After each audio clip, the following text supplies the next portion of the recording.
bonsoir à tous, je suis ravie de vous retrouver. C'est l'heure de votre rendez-vous du débat économique de la semaine. Merci de nous suivre sur votre chaîne toujours et aussi sur les réseaux sociaux Facebook et LinkedIn.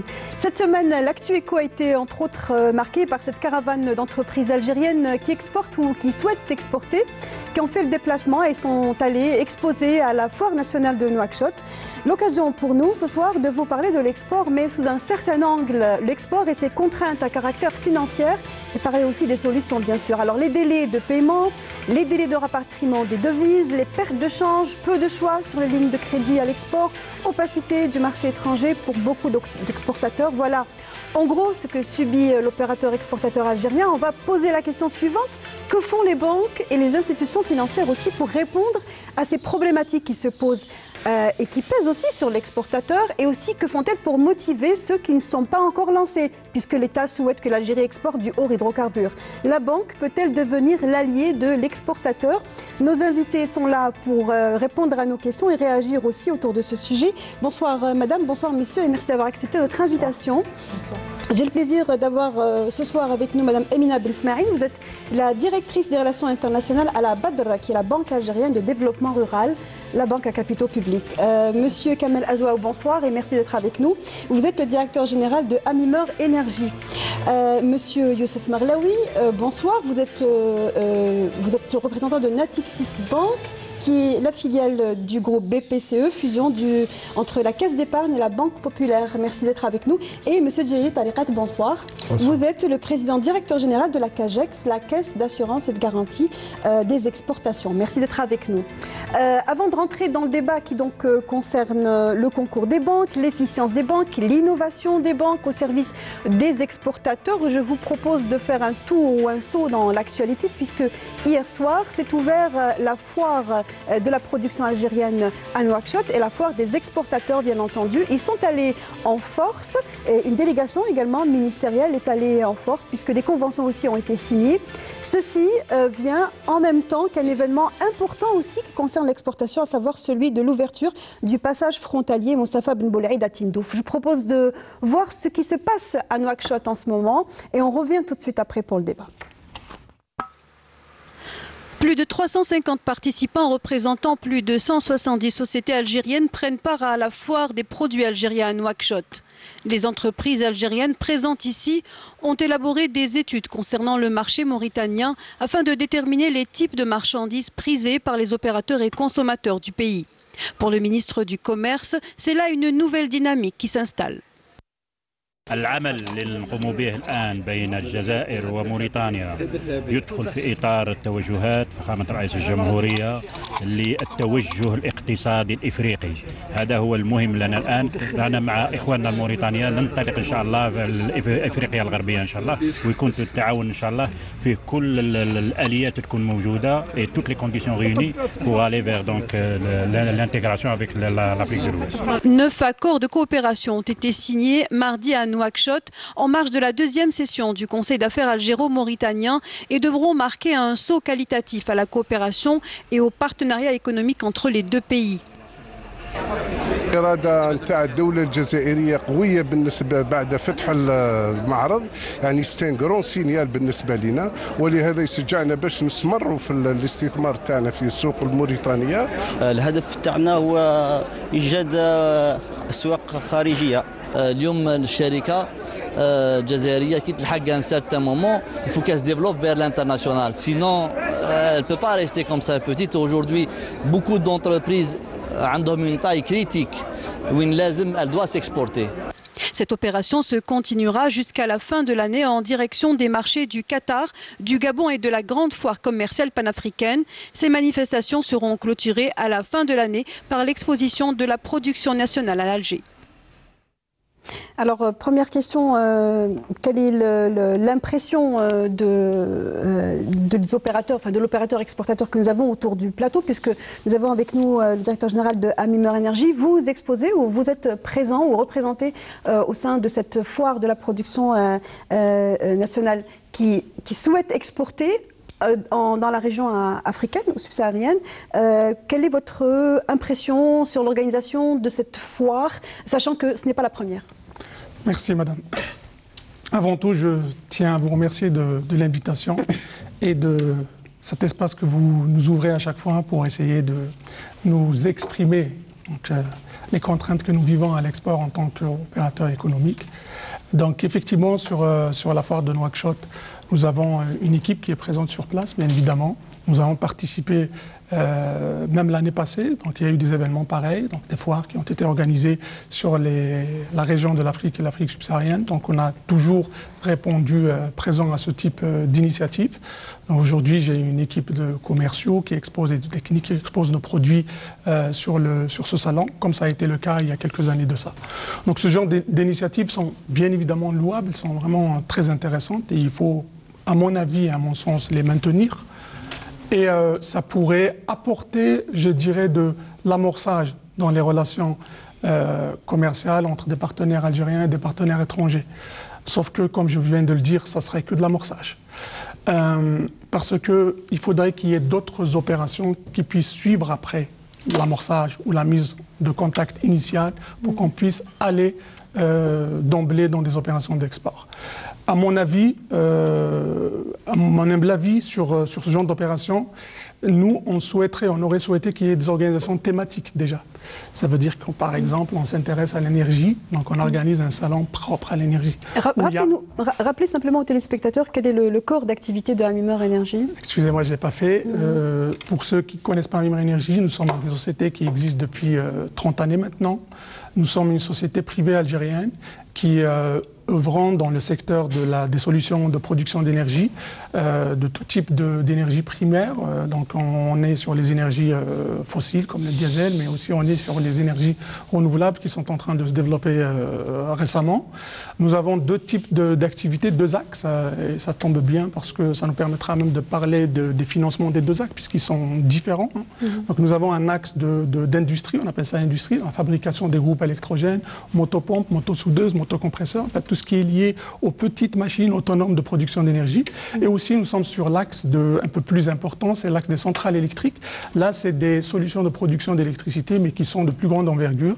Une centrale électrique peut aller de quelques mégawatts à une centaine de mégawatts. Voilà et qui demande aussi beaucoup plus, des formules de financement plus complexes aussi, lorsqu'il s'agit d'exporter votre produit, hein, parce qu'on parle d'exportation de produits et non pas de services. Juste une question pour dire, vous avez dit que une thématisation de la foire aurait été plus pertinente? Enfin, pertinente, non. Je veux dire, j'apporte un peu mon avis là-dessus. La foire est toujours intéressante comme elle est organisée, mais on pourrait organiser d'autres qui concentreraient, qui focuseraient sur la thématique. Donc, quand vous faites des foires comme ça, vous avez certainement des échanges, vous avez certainement des réactions, des retours, vous faites une évaluation, et puis après, vous déciderez, à mon sens, de ce que nous pouvions privilégier. Parce qu'il faut un peu plus de temps, il faut un peu plus de traitement, il faut un peu plus de relationnel pour arriver à traiter dans le détail ce genre de transactions. Donc je dis bien, c'est important, c'est nécessaire, c'est forcément nécessaire, mais il faudrait d'autres types d'approches aussi. Quel est je m'adresse aux banques et institutions financières, vous avez sûrement un portefeuille client d'exportateurs. Est-ce que ces exportateurs sont de la même manière que ceux qu'on a pu voir, orientés vers la promotion ou l'autopromotion à l'étranger, donc participer à des foires, ou bien ont-ils des modes opératoires différents? Simplement pour entrer dans le sujet qui nous concerne. Allez-y, Youssef Marlaoui. Très bien. Alors, merci pour l'invitation. Alors, dans le documentaire que vous avez montré, nous avons reconnu quelques clients à nous. Donc, il y a un commentaire qui était intéressant, c'est effectivement on arrive à une certaine saturation pour certains, vu la taille, le développement que ces entreprises algériennes ont eu depuis le début de l'entreprise privée. Alors nous, notre expérience, c'est que nous avons, en nous installant en Algérie en 1999, première banque française ici, financé quelques entreprises qui démarraient, algériennes. On a eu un focus sur la PME algérienne. En suivant ces gens-là, depuis 1999, on se rend compte aujourd'hui qu'ils ont une taille et des capacités de production qui parfois dépassent le besoin national. Donc ils cherchent à aller à l'export. Sauf qu'ils nous posent beaucoup de questions, c'est comment y aller. Donc je pense que nous avons aidé ces dernières années les gens à grandir, à avoir une taille critique. Mais aujourd'hui, nous devons les accompagner à l'international. C'est un peu le commentaire que faisait un des hommes d'affaires qui était à Nouakchott. L'export, c'est une grande question. Je pense que les banques doivent vraiment maintenant se mettre au travail parce elles ont beaucoup développé les solutions de financement à l'import. Il faut le dire, hein, c'est quand même le dada des banques pendant longtemps. Mais aujourd'hui, on sent qu'il y a une décision donc, claire des autorités pour aller à l'export. Nos clients aujourd'hui nous poussent à aller à l'export. Donc peut-être on va en parler graduellement, mais il y a beaucoup de solutions, il y a beaucoup de produits, mais il va falloir s'organiser, pas que nous, banques, opérateurs et régulateurs. C'est-à-dire que l'enjeu aujourd'hui, évidemment, ne se pose pas par rapport aux grandes entreprises, telles que vous dites, celles qu'on a vues interviewées à Nouakchott, mais plutôt aux PME, donc les entreprises à taille moyenne, qui, elles, sont... le challenge, il se trouve à ce niveau-là, en tout cas pour vous, à Badr. En fait, oui, pour nous, en fait, la clientèle Badr est bien spécifique puisque nous avons dans notre portefeuille majoritairement des clients qui œuvrent dans l'agriculture, l'agroalimentaire. Donc la majorité des exportations de notre clientèle est basée en fait sur ces produits-là, plus précisément la date. Donc c'est vrai que nous accompagnons ces clients à travers des financements. Donc on met à la disposition de cette clientèle, de ce segment de clientèle des produits tels que Rfik, Tahadi, qui les aident en fait déjà pour leurs difficultés financières. Et après, il y a un accompagnement en amont pour les accompagner à mieux connaître les marchés, à mieux en fait à mieux connaître aussi la réglementation en vigueur, parce que souvent les clients s'aventurent dans des marchés inconnus, procèdent en fait à des opérations ou à des modes de règlement sans pour autant demander conseil à la banque et se retrouvent face à des difficultés, en fait, que ça soit avec disons le régulateur national qui est la Banque d'Algérie ou face à des partenaires malveillants qui refusent de... Pourtant, la réglementation, elle est très on va dire très cadré, hein. On va le voir tout à l'heure, les mesures, pas de protection, mais disons d'encadrement du projet d'accompagnement d'un exportateur. Et elle va à un point de détail qui normalement assure en tout cas à la banque de ne pas... Vous le dites bien, normalement, mais souvent il y a en fait beaucoup d'exportateurs qui s'aventurent ou qui, par méconnaissance, ignorent parfois certains... Vous parlez de vos clients? Nous parlons bien sûr, je parle de nos clients. Nous avons en fait eu à avoir certains cas ou à intervenir en fait en fin d'opération, mais malheureusement on aimerait plus intervenir au début pour mieux conseiller nos clients en matière d'exportation. Le problème que vient de décrire Amina Ben Smaïl, il se situe au niveau de l'opérateur lui-même, ou bien est-ce que c'est un problème de vision du produit de l'export Jilali Tariqat? Tout d'abord, merci pour l'invitation.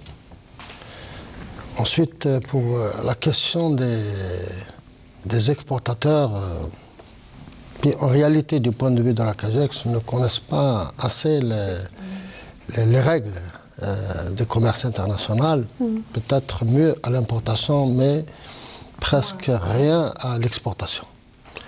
Donc c'est vrai que la CAGEX est bien placée pour en parler parce qu'elle assure beaucoup d'exportateurs, elle protège ces exportateurs parce que dans la plupart des cas, la CAGEX a pu prévenir les risques de non-rapatriement, les risques d'impayés.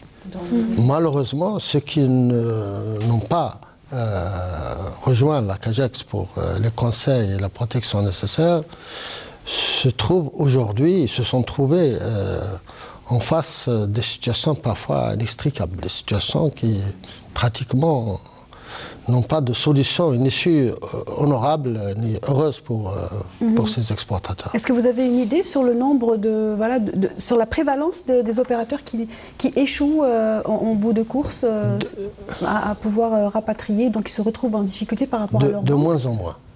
Oui. De moins en moins, parce que c'est un peu Parce qu'ils exportent moins, peut-être aussi, non? Non, c'est que le recours à la CAGEX est beaucoup plus poussé maintenant que par le passé, d'autant que la réglementation d'échange a changé depuis 2016, fin 2016. Madame est bien placée pour en parler, puisqu'elle est en face de la Banque d'Algérie pour ce type d'opération.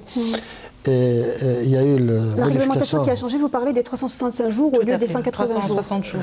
Non, 360 jours. Au lieu de 180. Pardon. C'est ça. 5 jours de mois. Il y a ça, 180 et plus. C'est important les 5 jours, parce Oui, que mais en 5 jours on peut se retrouver Vous avez en tôle, une hein. journée de retard dans le rapatriement en fait peut coûter à l'opérateur en fait la perte de l'octroi de sa De la devise. transférabilité en devise. Tout à fait. Oui, tout à fait. C'est ça. Mais ce qui est important de souligner, c'est qu'un règlement un peu du genre pédagogique, qui forme un peu les exportateurs à ce genre de... Puisqu'il dit, si vous voulez exporter, prévoir un mode de paiement de 180 jours et plus, il faut d'abord faire un contrat qui n'est pas forcément écrit, mais avec une facture en bonne et due forme, etc. Mais il faut également avoir une protection d'assurance, celle de la CAGEX en l'occurrence. C'est bien, maintenant la tension a un peu baissé, mais il faut être vigilant à l'avenir. Et ceci demande beaucoup plus de coopération entre la CAGEX et les banques, quelles qu'elles soient. Justement, bien que la durée de rapatriement des devises pour les exportateurs a été revue à la longue, il y a eu quand même une banque de dépôt, une banque commerciale privée, qui a proposé un produit de manière à pouvoir, on ne va pas rentrer dans les détails puisqu'ils ne sont pas présents ici ce soir, mais de manière à proposer un escompte, donc une façon de pouvoir prolonger la période. Donc il y a un produit en particulier dans ce sens, mais ce qui est certain aussi, c'est qu'il y a également un contrat ou une convention cadre qui a été signée entre la CAGEX et Natixis, qui va dans ce sens-là, celui d'optimiser les opérations, la réussite des opérations à l'export. Vous avez donc signé une convention cadre portant sur la sécurisation des exportations. En quelques mots, de quoi s'agit-il pour informer le public? Alors, très bien. Ce que je souhaiterais préciser, c'est qu'en fait, cette convention avec la CAGEX rentre dans le cadre de la stratégie que la banque a en Algérie. Nous avons 2 points d'attention particuliers. Le premier, c'est le financement de ce que nous appelons l'import-substitution. Donc, dès que nous voyons qu'un projet d'investissement permet de substituer une production locale à de l'importation, nous avons une attention particulière à ce genre de projet. Et le deuxième axe qui est important, c'est le financement de l'exportation. Alors, c'est assez vague quand on dit financement de l'exportation, parce que quand on parle financement d'exportation, il y a le financement avant l'envoi de la marchandise, ce qu'on appelle le pre-shipment, et le post-shipment, c'est après que la marchandise soit envoyée. Mais nous avons une orientation claire vers l'exportation. Donc, ce qui veut dire quoi? Ce qui veut dire qu'on se structure, nous, Natixis Algérie, pour orienter tous nos clients. Nous avons une base de clientèle qui est loyale, certains sont avec nous depuis 1999, et on a commencé à remarquer que nous avons de plus en plus de questions sur l'export. La première chose avant d'aller à l'export, c'est nous-mêmes de nous doter de moyens, d'expertise. La CAGEX va nous accompagner dans ces opérations-là, puisqu'il y a certains risques que les banques commerciales peuvent prendre, qu'elles comprennent, d'autres risques qu'elles comprennent ou qu'elles peuvent moins bien gérer, comme le risque politique. Nous ne sommes pas outillés pour gérer un risque politique. Donc c'est là où la CAGEX, par exemple, peut nous aider. Donc l'exportation, c'est un axe important, et nous le montrons à nos clients, même au niveau de notre tarification, par exemple. Parce que la tarification que vous avez sur les opérations export chez nous est très agressive, et donc c'est un signal clair sur le fait que, voilà, si vous avez une opération à l'export, nous sommes là pour vous aider, même dans le coût de l'opération, le coût financier de l'opération. Nous sommes prêts à faire des concessions. Donc on retient que la convention cadre établie avec la CAGEX vise à vous protéger ou protéger vos clients à dynamiser les flux export de nos clients. Voilà. Et pour la CAGEX? Oui, c'est très important. Les assureurs crédits comme la CAGEX et les banques ont tout le temps eu un rôle complémentaire. Pour un peu rappeler les formes de financement à l'export, c'est que ça peut commencer déjà à la prospection, les foires, les études, etc. Les banques peuvent financer déjà quand on se lance dans l'exportation. Ensuite, la banque peut financer, par exemple, tout ce qui est installation, un bureau de liaison, etc. La banque peut financer, comme le fait aujourd'hui la BADR, ce qu'on appelle le préfinancement, c'est-à-dire avant expédition. Par exemple, la BADR est bien placée, leur FIG, pour les dattiers, les agriculteurs, les exportateurs de produits agricoles.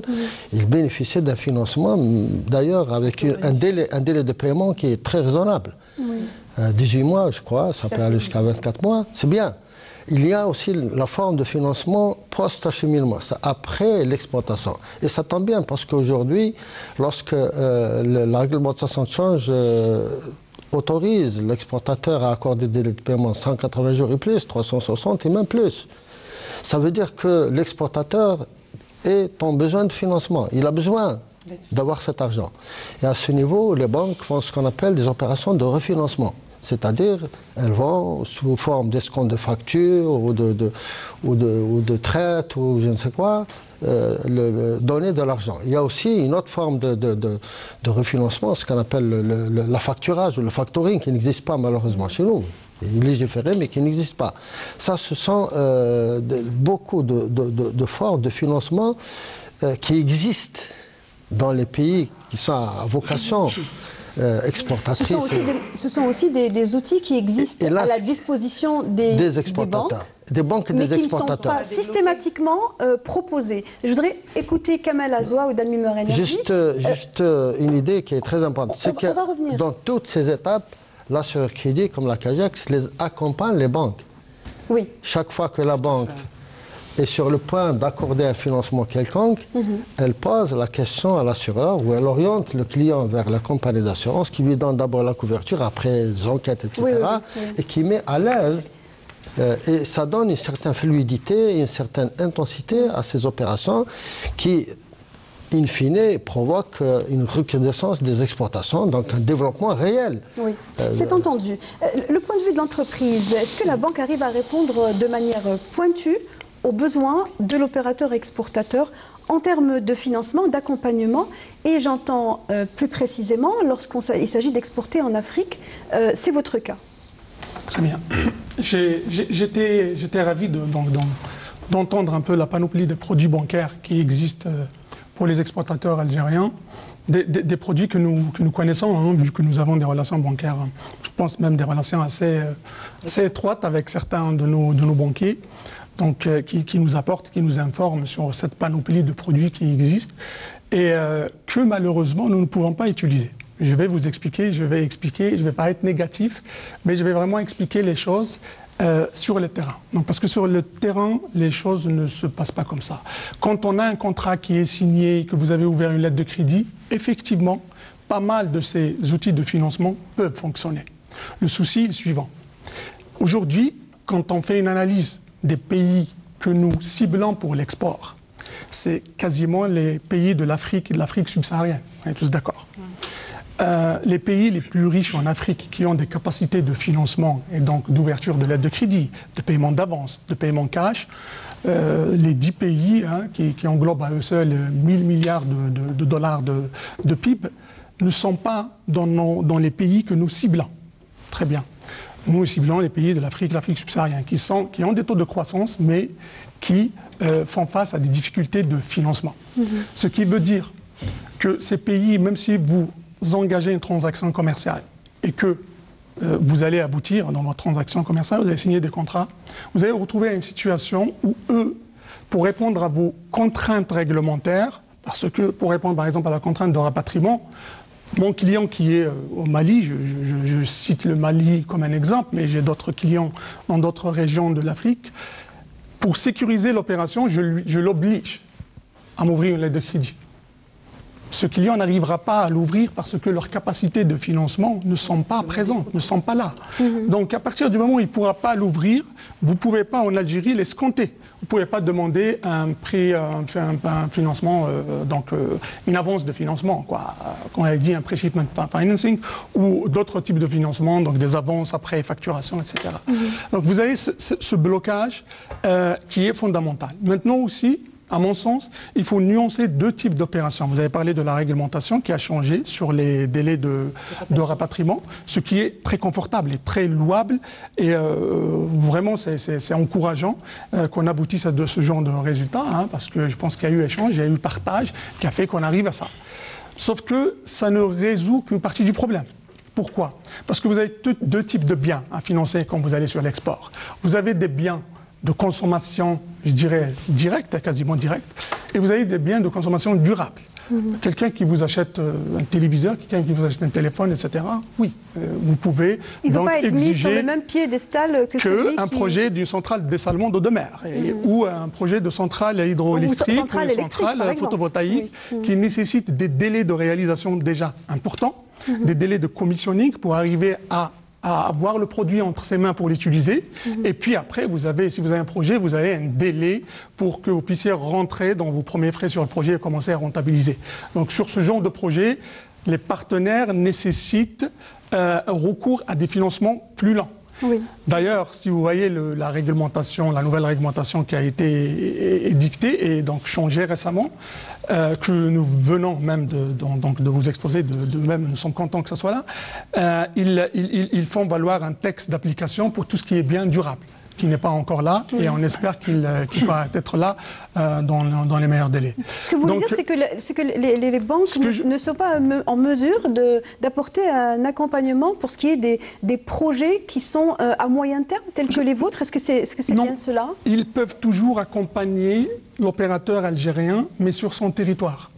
C'est-à-dire qu'une fois que moi j'ai eu un objet de financement, donc un objet de financement peut être une lettre de crédit. Les banquiers qui sont spécialistes, plus spécialistes que moi peuvent le dire. Donc cet objet de financement congelé, qui est quelque chose de sécurisé, ils peuvent m'avancer de l'argent là-dessus et moi je peux aller faire mes intrants, racheter mes intrants pour commencer à produire. Mais tant que cet objet de financement n'est pas encore là, n'est pas encore concrétisé, tous les produits qu'on propose aujourd'hui sur le marché algérien sont un peu compliqués, surtout quand il s'agit d'opérations, de réalisation à plus ou moins long terme. Et du marché aussi qui est ciblé, un marché particulier, vous le disiez, un marché fragile, sur le plan des capacités de financement. D'ailleurs, sur le domaine énergétique, il a été question que les États de certains pays qui étaient ciblés pour l'exportation de centrales électriques allaient s'impliquer. Je rappelle également que Jazair Export, c'était il y a 2 ans environ, il a été annoncé tambour battant, le financement des exportations vers l'Afrique par la BADEA. A été annoncé. Est-ce que vous savez où ça en est? Est-ce que ça a été concrétisé? La Banque africaine de développement devait financer un certain nombre de projets d'exportation et d'investissement en Afrique. Non, à ma connaissance, ça n'a pas abouti pour la simple raison qu'il y a une différence entre la législation dans laquelle évolue la BADEA et la législation algérienne. Oui. Donc, plutôt, le banquier peut nous apporter une meilleure réponse. Parce que le fait, pour une société algérienne, par exemple, Amer Énergie, au lieu de s'adresser à une banque algérienne, va s'adresser à une banque internationale, une banque régionale. Donc là, à ma connaissance, d'après les informations dont nous disposons, c'est que ça ne cadre pas avec la réglementation algérienne. La Banque africaine de développement, je ne sais pas ce qu'on parle de la même, parce que la BADEA, je pense... La BADEA de développement, c'est des exportations. Je pense que c'est des États de l'Afrique, enfin, je ne pense pas que c'est la BAD, mais... Pour moi, on sait très bien que la BAD a, dans son scope et dans son intérêt particulier, de financer 2 axes en Afrique, c'est l'axe agriculture ou nourriture et l'axe énergie. Ça, on le sait très bien. Et dans pas mal de pays, il y a des enveloppes qui ont été accordées à quelques banques locales pour intervenir dans le financement de ces opérations. Mais les enveloppes sont petites. Quand on prend une centrale électrique la plus petite, pour répondre à un besoin, des déficits énergétiques dans des pays comme le Mali, comme le Niger, comme le Tchad, qui ont un besoin accru en énergie. Vous savez, c'est des besoins énormes. Nous, le contrat qu'on avait signé, c'était 40 mégawatts, mais il y en a d'autres. Je veux dire, on parle de coûts de millions de dollars et ces enveloppes sont minimes par rapport à l'intensité capitalistique du projet. Donc il faut chercher d'autres types de financement. C'est-à-dire, pour résumer, pour que je sois clair, je ne dis pas que les banques locales n'arriveraient pas à financer des exploitateurs algériens. Pas du tout ça. Il y a une panoplie de produits qui sont même assez intéressants. On va dire que c'est plus compliqué quand c'est des gros projets et quand c'est à l'international, c'est-à-dire notamment en Afrique. Est-ce que ma question est très simple, Amina Bismail. Est-ce qu'il est plus difficile pour les banques algériennes de financer des projets lorsqu'ils sont des projets à l'export, lorsqu'ils se trouvent en Afrique, notamment dans les régions subsahariennes, notamment lorsque les pays hôtes rencontrent la crise et aussi peuvent être en difficulté de paiement? En fait, c'est vrai qu'avant de financer un client, on est très regardant en fait au marché vers lequel le client se dirige. C'est vrai qu'il arrive qu'on soit un peu réticent par rapport au... Donc il y a toute une étude qui est faite par rapport au risque pays. Mais j'allais dire, pour ce qui concerne par exemple la clientèle de la BAD, qui est plus en fait spécialisée dans l'agriculture, l'agroalimentaire, nous ne pouvons pas en fait empêcher le client d'aller vers un marché. Nous l'accompagnons effectivement, mais on ne peut pas.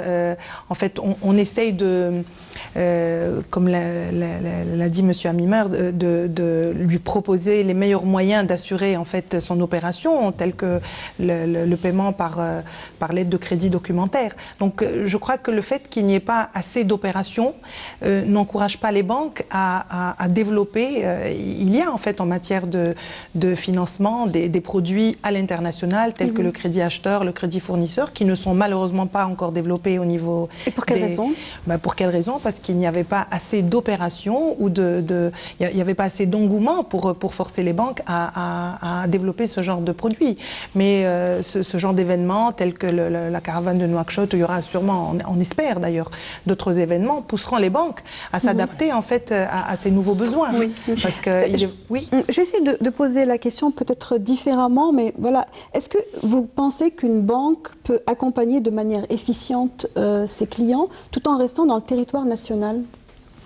Oui, alors tout dépend de la banque, puisque vous avez des banques qui sont plutôt locales, et puis des banques internationales comme la nôtre. Donc je dirais oui, nous avons la capacité, mais en respectant un schéma qui est un peu classique, hein, c'est-à-dire que lorsqu'on a... Kamel parlait de grands projets dans le secteur de l'énergie. Là, on parle quand même de centaines de millions de dollars. Ce sont des projets qui ont parfois des besoins de financement sur plus de 10 ans. Là, clairement, ce n'est pas peut-être la banque algérienne qui va intervenir, puisque déjà nous ne sommes pas à même de financer à l'international. Mais par contre, notre groupe peut intervenir. Il y a des équipes spécialisées en project finance qui peuvent intervenir sur ces financements de projets spécifiques. Pourquoi les banques nationales ne pourraient pas le faire ? De par la réglementation actuelle, actuellement, nous sommes tenus de financer en dinars algériens les besoins le capex des clients. Après, ça peut être une réflexion à avoir. Hein. Là, déjà, nos groupes interviennent. Hein. Nous avons des synergies entre nous. Lorsque nous avons des opérations importantes de nos clients algériens à l'international, nous ne restons pas... en silo à Natixis Algérie. Donc vous faites intervenir les filières qui se trouvent, votre réseau, on va dire? Voilà, on fait intervenir les métiers du groupe. Donc c'est là où nous avons des discussions régulières. Et en disant, voilà, il y a un sujet sur tel secteur, voilà notre expertise, qu'est-ce qu'on peut faire? Et est-ce qu'on peut accompagner le client à l'international? Nous, en tant que Natixis Algérie, on peut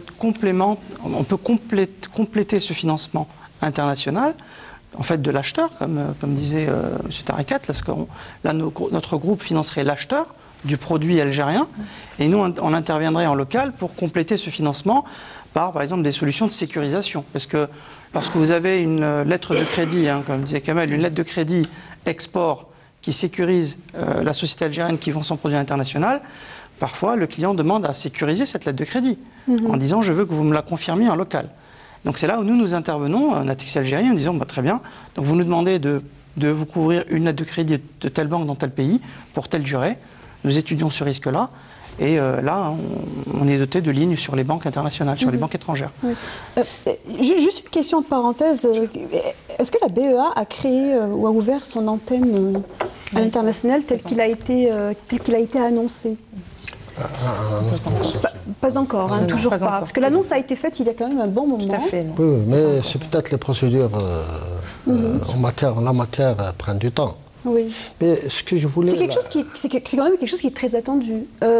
Oui ou non? Ou bien est-ce que c'est la solution? Est-ce que c'est la baguette magique? Oui, c'est l'une des solutions. Il n'y a pas de doute là-dessus. Tout le monde encourage. On va écouter Kamel Azouaoui, juste deux mots et revenir à... Je vais essayer, encore une fois, on partage des réflexions. Hein. Il n'y a pas de dogme, il n'y a pas de doctrine, on partage des réflexions. Et personnellement, j'ai essayé d'étudier la stratégie d'autres pays sur ce marché africain. On cible, j'ai pris un exemple très simple, je ne nommerai pas, mais on cible quasiment le même portefeuille de clients. Quand vous voyez ce portefeuille de clients, ces clients qui sont dans cette région n'ont pas une capacité financière. Mais ils ont un besoin de nos produits qui est possible. Ils ont un besoin, ils ont une demande qui est intéressante, qui est là. Quand vous dites qu'ils n'ont pas de capacité, c'est pour certains types de produits. Hein.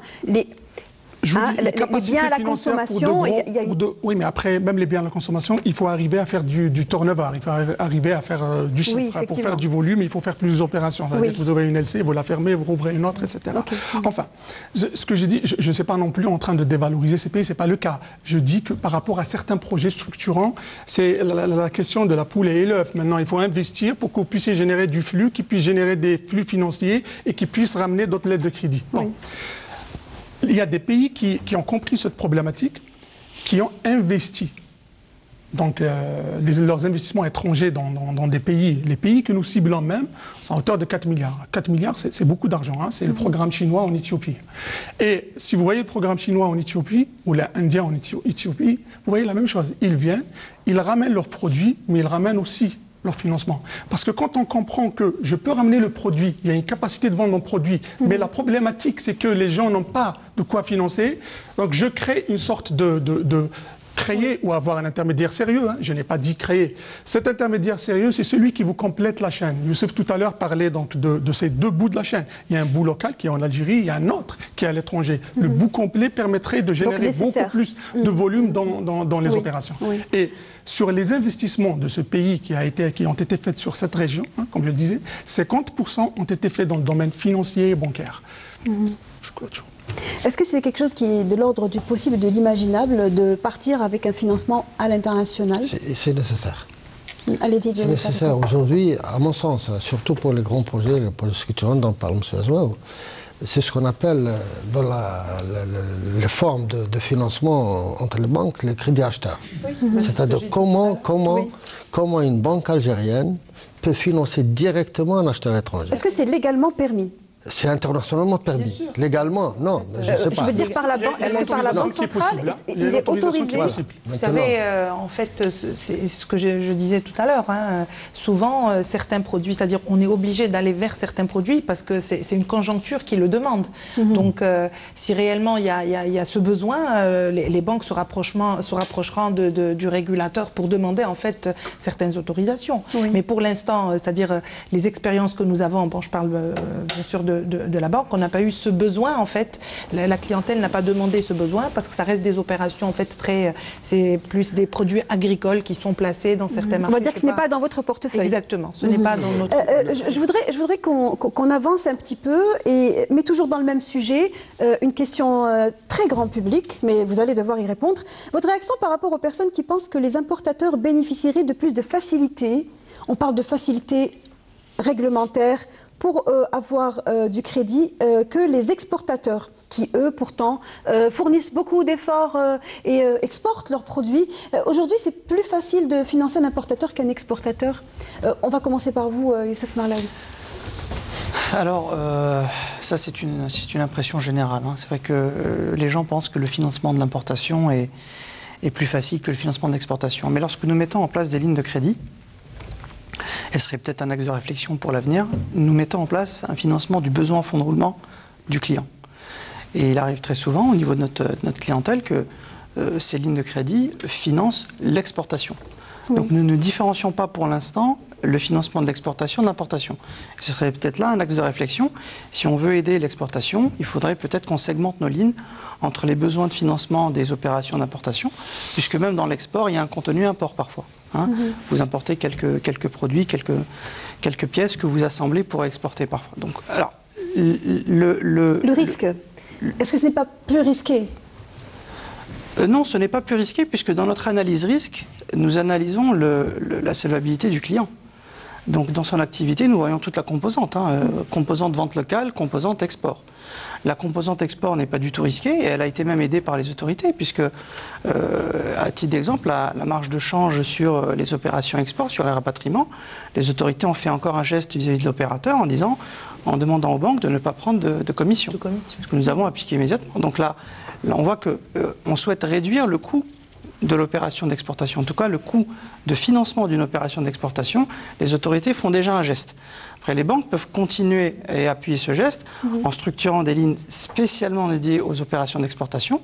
Ça demande parfois des ajustements des systèmes d'information des banques, pouvoir isoler ou avoir donc avec nos équipes informatiques des lignes spéciales, parce que ça paraît simple à dire, mais parfois au niveau informatique, il y avait beaucoup de travail derrière. Donc ça nécessite certainement un ajustement des systèmes d'information des banques, mais nous ne faisons pas de différence dans le financement aujourd'hui. Nous donnons des lignes globales. Par contre, nous commençons à penser qu'il faut donner des lignes spécialisées aux exportateurs. C'est pas plus facile de traiter avec un importateur qu'avec un exportateur, ne serait-ce que pour l'octroi du crédit? Écoutez, non, parce que pour le cas de la BADR, nous offrons à notre clientèle en fait de sortes de crédits très intéressants à taux bonifié. Donc le crédit Tahaddi, qui est un crédit en fait totalement d'investissement, et il est relié par un autre crédit qu'on appelle le crédit RFIG, qui lui est un crédit en fait de compagne, donc dédié spécialement aux exportateurs. Donc vous voyez qu'on ne fait pas de différence au contraire. C'est-à-dire ce crédit vient aider donc cet investisseur et l'inciter à aller vers l'exportation. Donc pas du tout. Et les deux crédits que nous offrons sont des crédits à taux bonifié. Dans une question non conventionnelle, dans le traitement des dossiers, il y a toujours une clause suspicion, parce que voilà, vous gérez l'argent, souvent pas le vôtre, c'est l'argent de l'État pour ce qui est de la banque publique, l'argent d'un groupe privé, c'est une responsabilité. Il se dit, je n'aime pas dire ça, mais il se dit, parce que c'est un peu lourd de sens, que exporter peut faire l'objet de suspicions d'évasion de capitaux. Qu'il y a eu beaucoup d'affaires d'exportation qui en fait cachées, vous souriez, voilà, donc ça veut dire que ce n'est pas complètement absurde ce que je dis. Ce sont des opérations en fait qui cachent des évasions de capitaux. Est-ce que les banques craignent cela? Moi, personnellement, je m'inscris en faux contre ces affirmations. S'il y a des anomalies, il y en a partout dans tous les systèmes. Maintenant, il ne faut pas généraliser, il ne faut pas prendre tous les exportateurs pour des voleurs. Non, parce qu'on sait à quel point c'est difficile aussi la politique de transfert d'échange est très compliquée et il est dit que ça pourrait être un portail, ou une fenêtre. Tout est portail pour faire des infractions. Non. Maintenant, moi je témoigne, nous avons des clients plus ou moins importants dans les grandes entreprises, dans les PME, qui se comportent très bien. Soit sur le plan de l'organisation, sur le plan du respect des réglementations, les délais, la ponctualité, non, ça se passe très bien. Maintenant, même à l'import, il peut y avoir ce genre d'opération. Pourquoi pas la question de surfacturation, de sous-facturation, c'est une question qui se pose. À l'import, c'est vrai que ça a été dit. Un précédent ministre l'a bien dit, les niveaux de surfacturation ont atteint un chiffre faramineux.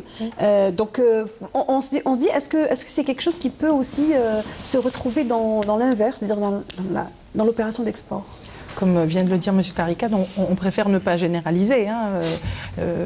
C'est-à-dire qu'il y a des mesures qui sont normalement entreprises au niveau des banques déjà pour sélectionner la clientèle. Il y a toutes des mesures, en fait, avant d'accepter un client, il y a des mesures de Know Your Customer. Donc le KYC, on est censé quand même connaître sa clientèle et sélectionner sa clientèle.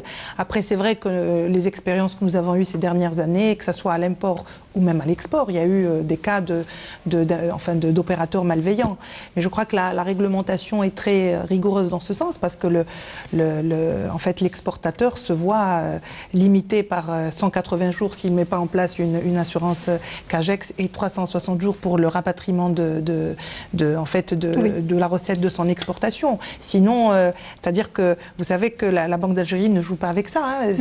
C'est la justice qui prend le relais. Oui. Donc, alors justement, est-ce que le taux de rapatriement des devises peut être un élément décourageant de manière générale pour les opérateurs exportateurs comme El Azwa, ou de manière générale, est-ce que c'est un élément qui peut freiner l'engouement des opérateurs à vouloir exporter? Le taux de cession, c'est ça? Le taux de rapatriement en devises. Le taux de conversion. La quote-part, vous voulez dire? La quote-part, donc les 50... D'accord, c'est la quote-part en fait. Le taux de conversion. Pas le taux de conversion. Personnellement, moi je pense que ce n'est pas ce genre de contrainte qu'un opérateur économique économique. Je dis bien, pareil madame, d'opérateur Melveillon, nous sommes un opérateur sérieux, et on veut l'être et on s'installe dans tout ce qui est réglementaire. Donc nous avons un département qui s'occupe du respect de la réglementation et nous veillons nous-mêmes sur certaines opérations à les suivre correctement et d'une façon pointilleuse. Plus important aujourd'hui, je pense, c'est de faire les opérations d'export. Après, il y a un taux de cession des devises qui est fixé. Il peut changer demain. Ce n'est pas un problème. Je veux dire, c'est une question de règles du jeu. Quand elles sont fixées, il faut les respecter. Donc, personnellement, je ne penserais pas que ça serait un élément dissuasif d'aller engager des opérations d'export. Loin s'en faut. Est-ce que vous avez un retour de par les clients de Natixis en ce sens? Il ne pose pas de problématique sur la quote-part, hein, puisque de toute façon déjà la quote-part a augmenté. Elle a augmenté, oui. De mémoire, je crois, déjà une fois en 2011, puis en 2016, hein, on est à 40% sur la partie export qui reste en devise. Donc il y a un compte devise personne morale, dans lequel on loge 30% du rapatriement, et puis un compte exportateur, qu'on dit libre d'utilisation, où on loge 20%.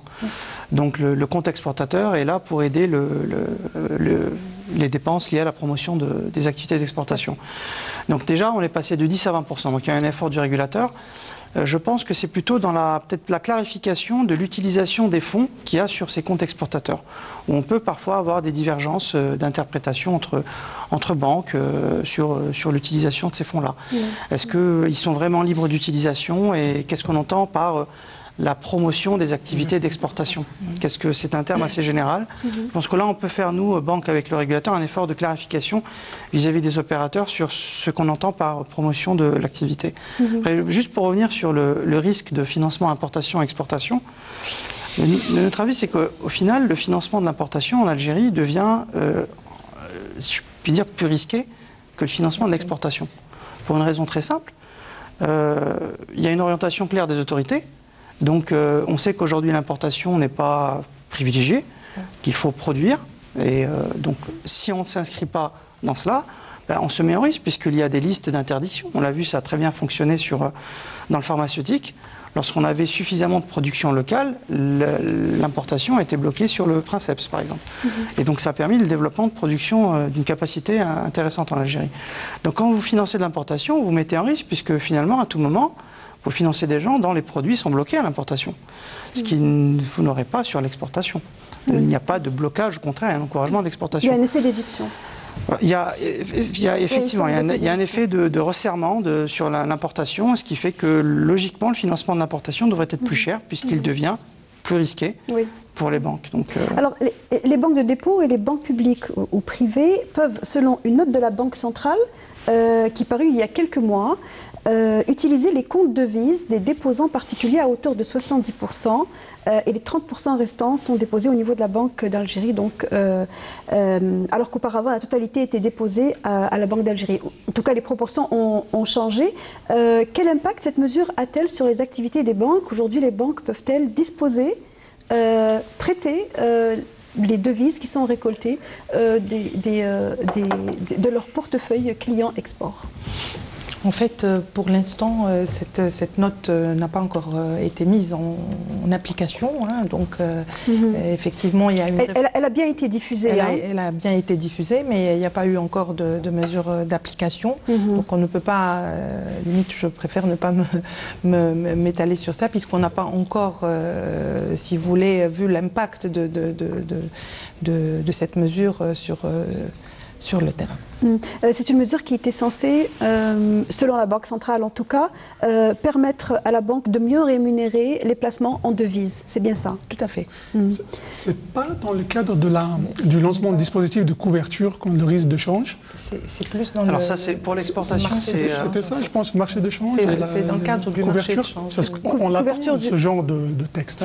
Dans le cadre du couverture du différentiel de change ou de la perte de change qui peut être induite par les opérateurs. La perte de change est une problématique aujourd'hui que les opérateurs exportateurs subissent. À quel point est-ce que c'est un élément aussi freinant pour vos clients? Alors, ça peut être perte ou gain. Hein. Oui. Donc je dirais plutôt risque de change. C'est le risque de change. C'est ce que les opérateurs et les banquiers n'aiment pas, c'est cette volatilité qu'il y a. Hein. que ce soit en bourse ou sur un taux de change comme sur les opérations d'export. Quand on part sur un an d'export, quand vous rapatriez au bout d'un an, vous imaginez qu'il y aura une certaine volatilité de l'euro-dinar, dollar-dinar sur une année. Lorsque nous finançons une opération, nous aimions, même l'opérateur aime bien savoir, il y a une comptabilité en dinars, nous sommes algériens, donc on aime bien avoir la contre-valeur dinar de l'opération d'exportation. Et nous, en tant que banque, effectivement, si nous finançons une opération, nous voulons être certains que la contre-valeur dinar du montant exporté, qui est facturé en devises étrangères, sera la somme à laquelle on s'attend. Donc là, il y a un travail qui est fait entre la Banque d'Algérie et les banques. Je sais qu'il y a des séances de travail sur le sujet. Le texte est mis en place. Maintenant, modalité d'application. Et ça permettra vraiment de sécuriser la contre-valeur de l'export. C'est un élément important, ce qu'on appelle le change à terme, qui permettra d'aller jusqu'à 1 an de couverture. Donc un exportateur qui a un rapatriement dans 1 an pourra savoir le jour de son exportation, donc 1 an avant, quelle sera la contre-valeur exacte en dinars qu'il recevra 12 mois après. Ce qui sera quand même intéressant. Ce sera un début. Mais il a l'information. Pour les pluriannuels, il y a un petit souci aussi. C'est un début pour ce qui est 1 an. Et pour les pluriannuels, ça veut dire que les flux qui pourraient venir sur plusieurs années, c'est un souci. C'est aussi important pour tout ce qui est même cotation en national. Parce que quand nous, en tant qu'opérateur privé, quand on fait des cotations, c'est-à-dire des offres, sur certains marchés où il y a des marchés pluriannuels, vous connaissez ça. Qu'est-ce qu'on va faire? Est-ce qu'on va prendre le risque de change et donc de fixer un taux aujourd'hui, un taux qui peut être exorbitant, vous allez perdre le marché? Ou tout simplement se dire, je vais prendre ce risque, mais quand il se réalisera, comme c'était le cas en 2016-2017 avec les pertes sur le dollar, sur l'euro de 20%, les pertes sèches qui peuvent venir altérer vos résultats et votre comptabilité. Vraiment, ce texte est attendu des opérateurs, mais encore une fois, j'invite à ce qu'on pense à tout ce qui est opérations pluriannuelles, qui pourraient aussi développer d'autres types d'opérations de couverture contre les risques de change, les swaps de change, etc. Mais c'est quand même pour les projets assez structurants, ça va être nécessaire. Il reste encore 2 minutes, me dit-on. J'ai un mot sur les risques de perte de change. Oui, moi je précise que les opérateurs se plaignent à tort ou à raison, parce qu'il y a la législation et la réglementation d'un côté, il y a aussi le souci de l'exportateur, c'est sur le fait de recevoir que 20% dans leur compte de devise. C'est-à-dire à libre disposition, et à 30% moyennant des explications, etc. Et c'est lié au risque de change, c'est-à-dire la dépréciation. Et si je reçois la contre-valeur en dinars au taux officiel, alors que le taux parallèle est à un certain niveau, il y a des pertes de change. Supposées, c'est réel. Et à tort ou à raison, nos exportateurs font référence à ce qui se pratique dans les pays voisins, notamment. Et pourquoi, dans les pays voisins, on reçoit 80% ou 100% on demande, on pousse un peu le pouvoir public à revoir cette situation pour donner plus de... Et à ce moment-là, la question de dépréciation ne se pose plus. Est-ce que vous pensez que l'autorité monétaire pourrait lâcher du lest et concéder ou envisager de concéder 100% des recettes de devises aux exportateurs? Mon opinion, c'est que les autorités monétaires ont leurs contraintes. Mais je dis que ceci est possible quand on aurait atteint une vitesse de croisière dans les exportations. On aurait atteint, on est à peine qu'à 2 milliards, bon c'est pour 2018, on est à 3 milliards de dollars. Parce que finalement, les 30% qu'elle garde, la Banque centrale, c'est du peanuts pour elle. Quand on sait qu'on a fait Oui. Bon, on n'a pas fait grand-chose cette année. Ce que disent certains, oui, effectivement. Effectivement, on dit, on compare l'export et l'import, il n'y a aucune comparaison. On dit, il vaut mieux aider les exportateurs davantage pour leur disposer de leur propre devise et pouvoir réinvestir en quelque sorte ces devises pour exporter davantage. C'est une forme d'encouragement supplémentaire. Si on était à 10%, on est passé à 20%, on pourrait peut-être selon les exportateurs. Donc on revient un peu à ma question tout à l'heure. Les importateurs sont-ils avantagés par rapport aux exportateurs? On est un petit peu dans le scope. On est un petit peu dans ça. Non, en tout cas pour personnellement, non. Il n'y a pas de comparaison à faire parce que l'Algérie a été pendant des dizaines d'années importateur. Oui. Ce n'est plus tellement le cas maintenant. Les mécanismes ont été rodés, totalement rodés. Ça s'explique au niveau des banques. Les banquiers peuvent en parler très bien. Ça a été tout le temps l'importation de tous azimuts. Oui, exactement. Ensuite, subitement ou dans un temps relativement pas long ou court, si vous voulez, on s'est mis à parler de l'exportation. Les banques elles-mêmes n'étaient pas préparées. Mais elles seront obligées de s'adapter, je crois. Rappelez-vous quand il y a eu l'introduction des crédocs, etc. Ça a bouleversé complètement. Les banques se sont retrouvées du jour au lendemain dans une situation... Et justement, le dernier mot est pour vous, Amina Ismaël. Comment la Badr est en train de s'adapter justement à cette mutation, sachant que le secteur agroalimentaire est en train dans l'export, et celui qui tire la machine vers le haut, si on peut dire ainsi. Oui, en fait, comme je vous l'ai dit tout à l'heure, c'est vrai que la Badr, à travers un réseau quand même d'agences très important, nous sommes premiers en matière de réseau. Nous avons à peu près 300 agences à travers le territoire national. Nous sommes présents dans les régions les plus lointaines de l'Algérie. Donc nous comptons quand même travailler sur cela et inciter nos opérateurs à aller vers l'export, à travers aussi les financements à des taux bonifiés que nous offrons à notre clientèle, à travers aussi un accompagnement de qualité. Nous pouvons même mettre à leur disposition notre réseau de correspondants à l'étranger pour un meilleur accompagnement, que ce soit une meilleure connaissance des marchés à l'international, des produits qui pourraient exporter, comme l'ont toujours fait, comme l'a dit M. Tariqat, nos correspondants pour les opérations à l'import. Donc, en attendant que vous puissiez ouvrir les succursales à l'international, bien sûr. Mais je crois que ce sujet-là est en tout cas, ça reste mon avis. Je crois qu'il fait partie d'une stratégie. Pour qu'une banque se développe à l'international, il faudrait que la banque aussi fasse une étude de marché, voit la partie gain, parce qu'elle peut aussi très bien accompagner sa clientèle localement en utilisant un réseau de correspondants. Oui. Et si le besoin... Donc vous attendez qu'il y ait du portefeuille, vous attendez qu'il y ait du client. Oui, bien sûr, c'est ça. Bien sûr. Donc, et si le besoin, en fait, si réellement les opérations et la mise en place de relations et d'opérations à l'export le demandent, bien sûr, les banques, j'imagine, pourraient avoir cette réflexion de s'installer ou d'ouvrir des filiales, pourquoi pas, à l'international. Merci Amina Ben Ismaïl. Je rappelle que vous êtes la directrice des relations internationales à la Banque algérienne de développement rural.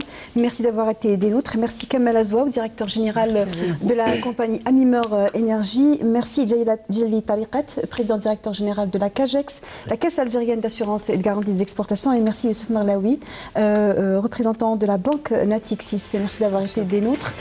Pour ceux qui ont pris l'émission en cours de route, nous avons parlé du financement des exportations. Vous pouvez revoir l'émission demain entre 11h et midi. Vous pouvez aussi voir le replay sur notre chaîne YouTube et sur la page de la Semaine Éco. Merci d'avoir suivi jusqu'au bout. On se retrouve mercredi prochain. Bonne soirée.